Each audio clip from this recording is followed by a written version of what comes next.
Penyelesaian sengketa akad mudharabah dapat dilakukan melalui dua jalur utama, peradilan agama dan lembaga arbitrase syariah, dengan pengadilan agama memiliki kewenangan untuk mengeksekusi putusan.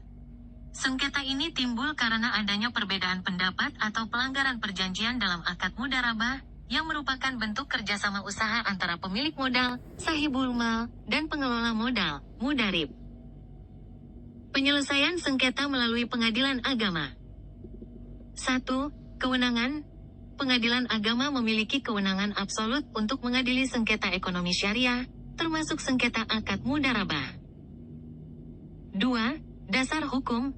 Kewenangan ini ditegaskan dalam pasal 49 huruf I Undang-Undang Nomor 3 Tahun 2006 tentang perubahan Undang-Undang Nomor 7 Tahun 1989 tentang peradilan agama, serta pasal 55 Undang-Undang Nomor 21 Tahun 2008 tentang perbankan syariah.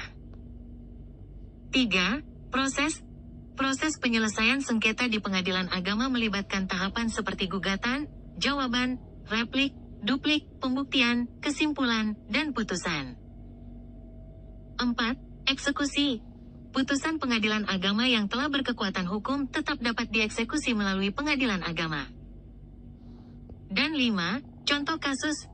Terdapat beberapa contoh kasus penyelesaian sengketa akad mudharabah melalui pengadilan agama, seperti yang tercantum dalam putusan nomor 193, PDT, G-2021-PADOT-YK. Penyelesaian sengketa melalui arbitrase syariah. 1. Lembaga. Selain pengadilan agama, sengketa akad mudharabah juga dapat diselesaikan melalui lembaga arbitrase syariah. 2. Keunggulan. Arbitrase syariah menawarkan proses yang lebih cepat dan fleksibel, serta berlandaskan prinsip-prinsip syariah. Dan 3. Peran. Lembaga arbitrase syariah berperan dalam memfasilitasi mediasi dan penyelesaian sengketa secara damai sebelum atau jika diperlukan, memutuskan sengketa berdasarkan hukum Islam. Penting untuk diperhatikan. 1. Akad awal. Sebaiknya dalam akad mudharabah, pihak-pihak yang terlibat telah menyepakati mekanisme penyelesaian sengketa yang akan digunakan, baik itu melalui pengadilan agama maupun arbitrase syariah. 2. Klausul arbitrase. Jika memilih arbitrase, klausul arbitrase yang jelas dan mengikat harus dicantumkan dalam akad. Dan 3. Mediasi. Meskipun memilih jalur arbitrase, mediasi tetap dapat diupayakan untuk mencapai kesepakatan damai. Dengan memahami mekanisme penyelesaian sengketa akad mudharabah, para pihak dapat lebih tenang dalam menjalankan kerjasama usaha, serta memiliki jalur yang jelas jika terjadi perbedaan pendapat atau pelanggaran perjanjian di kemudian hari.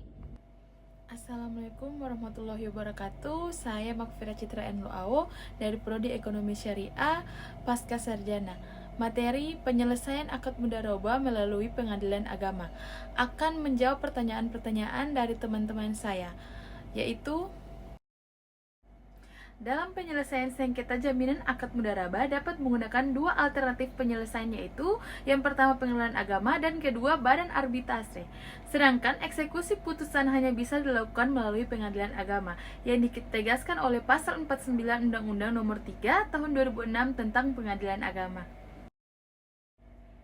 Jawaban yang kedua diterangkan dalam laman OJK. Ketentuan umum dari akad ini adalah spesifikasi barang yang dipesan harus jelas. Selain itu, harga jual yang telah disepakati dalam akad tidak boleh berubah sepanjang akad berlaku. Jika ada perubahan, seluruh biaya tambahan akan ditanggung nasabah.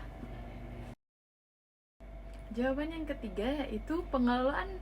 Jika pengelolaan meninggal dunia atau pemilik modalnya, maka mudharabah akan menjadi batal. Jika pemilik modal yang wafat, pihak pengelolaan berkewajiban mengembalikan modal kepada ahli waris pemilik modal, serta keuntungan yang diperoleh diberikan kepada ahli warisnya sebesar kadar prosentase yang disepakati.